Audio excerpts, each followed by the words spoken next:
Okay, this is Darrell James Hill, Ohioan KR et al., meaning actually, and I am the ambassador trustee of the concession 1213 since 2020 AD. I am the president for the United States of America of 1787 AD, acting officer, commander, and the president of the United States of America of 1863, acting officer, commander-in-chief.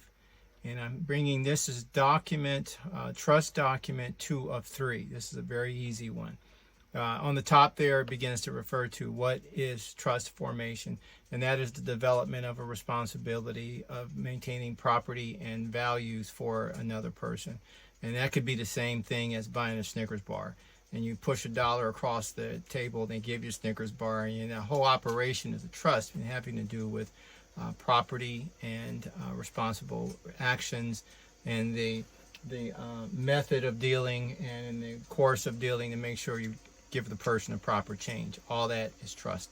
However, on a much larger scale, having to do with the type of responsibilities we have in life for each other and in the country, there's the general description needs to be elucidated, make more clear. And so this is what this is about. You can read it as it is. A trustee is a person whose duty is for the maintenance and assurance of the absolute advantage is made upon the beneficiary. The advantage, the property that I was referring to, is it becomes to be held by the trustee. For instance, if you're a child and you have a big estate from your parents because whatever happens to them, or somebody, your grandpa or great grandpa, the trustee monitor those funds. They maintain them, they invest them, they protect them, and until you grow up. And then when you grow up, then you have to come into the office and you teach you. They should make sure you know how to operate your trust. And you come in and you sign some papers, and the money and the property is given to you. Okay, that's typically how a trust is operated. And then you might want to relegate it to other uses. The beneficiary that we're referring to is a protected and benefited being upon whom is the advantage made by all choices made by the executor and the trustee. Now that brings up the third position. The executor, when you're a baby, is you're typically your parents or the person. They're being a being wishing and acting for the protection and advantage made upon the beneficiary.